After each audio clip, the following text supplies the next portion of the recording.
وما من دابۃ فی الارض الا علی اللہ رزقها، زمین پر چلنے رینگنے والی کوئی شے نہیں جس کا رزق اللہ کے ذمہ کرم پہ نہ ہو، اس نے اپنے ذمہ کرم پہ سب کچھ لیا ہوا ہے۔ تو اللہ پر بھروسہ، اللہ پر توکل، یہ بندہ مومن کی زندگی کا جمال ہے، خوبصورتی ہے، اور مصیبتوں سے جان چھوٹ جاتی ہے، سارے معاملے اس کے سپرد۔ جب ساری چیزیں بندہ اپنے ذمہ رکھے کہ یہ بھی میں کرنی ہے، یہ بھی میں کرنی ہے، تو الجھا رہے گا۔ تو جب اپنے معاملے اللہ کے سپرد، اس نے مجھے ہوم ورک دیا کہ یہ کر، گھٹنا باندھ دے، باقی میرے سپرد کر دے، کام پہ چلا جا، باقی رزق تیرا، یہ میرے ذمہ، بیج ڈال دے، اگانا میرے ذمہ، پودا لگا دے، اس کو پروان چڑھانا، اس کے اوپر پھل لگانا، اس میں مٹھاس بھرنا، اس میں عسل کی شیرینی رکھنی، اس میں جو ہے وہ برکتیں ڈالنی، اس کے اندر طاقت توانائی یہ میرا کام ہوا۔ تیرا کام ہے پودا لگا اور پانی دے دیا کر، روز بات ختم ہو گئی۔ تیرا کام ہے بیج ڈال، جڑی بوٹیاں تلف کر دیا کر، تیرا کام ختم ہو گیا، باقی کام میرے ہوئے۔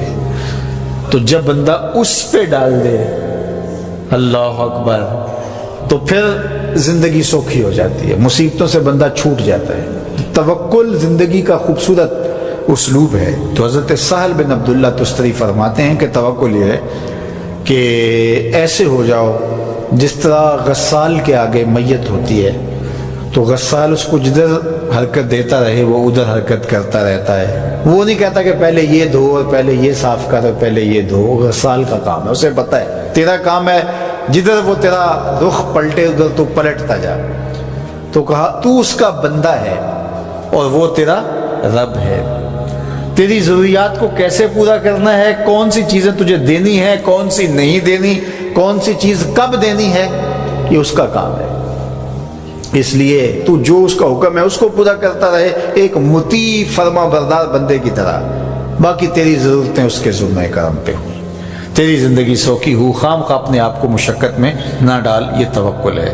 اور حضور نبی رحمت صلی اللہ علیہ وسلم کا ایک فرمان سنیے جو حضرت عبداللہ ابن عباس رضی اللہ تعالیٰ عنہ سے مروی ہے کہ آقا کریم نے ارشاد فرمایا، یدخل الجنہ من امتی 70,000 بغیر حساب، میری امت میں سے 70,000 لوگ ایسے ہیں جو بغیر حساب کے جنت میں جائیں گے۔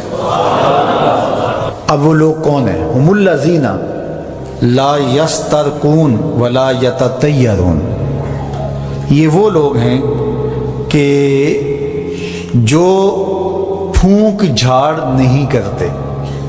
یہ ناجائز پھونک جھاڑ، یہ وہ ہوتا ہے، وہ بابوں کے پاس رش لگا ہوا ہوتا ہے، وہ پتہ نہیں کیا کیا پڑھ کے پھونکے لگا رہے ہوتے ہیں، اور کچھ لوگوں کا تو کام ہی ہے، انہیں ہر اتوار کو جانا ہی ہوتا ہے، اتنے مسائل ان کے ہوتے ہیں کہ بس جان ہی نہیں چھوٹتی ان کی۔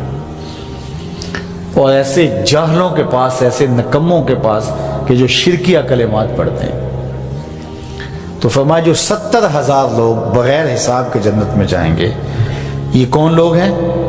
فرمایا کہ یہ وہ خوش نصیب لوگ ہیں کہ جو ناجائز رقیہ نہیں کرتے، جو شرکیہ جھاڑ پھونک میں مبتلا نہیں ہوتے، نہ کرتے ہیں نہ کرواتے ہیں۔ ولا یتطیرون، اور بدشگونی بھی نہیں لیتے۔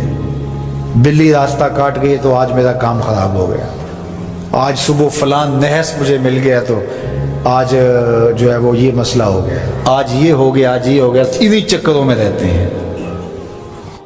بلی راستہ کاٹ جائے یا کتا کاٹ جائے، حتیٰ کہ خنزیر بھی کاٹ جائے تو کوئی فرق نہیں پڑتا۔ یہ جاہلانہ باتیں ہیں۔ تو کہا کہ ولا یتطیرون، اور وہ بدشگونی نہیں لیتے، وَعَلَىٰ رَبِّهِمْ يَتَوَكَّلُونَ، اور اپنے رب پر توکل کرتے ہیں کہ سب کچھ اسی کے اذن سے، اس کے حکم سے، اس کی مرضی سے ہوتا ہے۔ تو کہا میری امت میں سے 70,000 لوگ بغیر حساب جنت میں جائیں گے اور وہ ان خوبیوں کے حامل ہوں گے۔ تو اللہ پر توکل سیکھ لیں تو یہ دولت، یہ عظمت اور یہ سعادت نصیب ہوگی۔ حضور علیہ السلام نے ارشاد فرمایا، جس نے کسی شخص کی مصیبت کو دور کیا، کسی مومن کی تکلیف کو دور کیا، وہ تکلیف کسی بھی قبیل سے ہو سکتی ہے، وہ بیماری تھی اس کے علاج میں مدد کی، اس نے کہیں جانا تھا، سواری پہ بٹھا کے لے گیا، وہ بھوکا تھا، اس کو کھانا کھلا دیا۔ اس کی جوان بچی تھی اور گھر کی دہلیز پہ بوڑھی ہو رہی تھی، اس نے شادی میں مدد دے دی۔ اس کی کوئی بھی تکلیف، کوئی بھی مصیبت جس میں وہ پھنسا تھا، اس سے اسے نکالا۔ اللہ تعالیٰ اس کے لیے دنیا اور آخرت میں آسانیاں پیدا کرتا ہے۔ اگر آپ یہ چاہیں کہ میری زندگی سہل گزرے تو لوگوں کی زندگیوں کو سوکھا کر دو۔ بعض اوقات ہمارے رویوں سے لوگ اوکھے ہوتے ہیں۔ ایک بندہ مجھے کہنے لگا کہ بڑی پریشانیاں ہیں، تو میں نے کہا اللہ کی مخلوق کے لیے آسانیاں پیدا کرو۔ تو اس نے کہا میں تو کسی کو کوئی تکلیف نہیں دیتا۔ میں نے کہا کہ آپ کے گھر کے سامنے گلی کتنی چوڑی ہے؟ تو وہ کہنے لگا 12 فٹ کی گلی ہے۔ تو میں نے کہا کہ آپ نے جو تھڑا بنایا ہے وہ کتنا آپ نے بنایا؟ کہتا 3 سیڑھیاں۔ تو میں نے کہا کہ یہ اللہ کی مخلوق کو تکلیف نہیں ہے؟ 12 فٹ کی گلی ہے، لوگوں کی بیچاروں کی کبھی گاڑیاں بھی گزرتی ہیں، جنازے بھی گزرتے ہیں، اور تم نے 3 سیڑھیاں اس گلی کے اندر رکھی ہوئی ہیں، اور تم سمجھتے ہو کہ میں کسی کو تکلیف نہیں دے رہا، تم لمحہ لمحہ اللہ کی مخلوق کو تکلیف دیتے ہو۔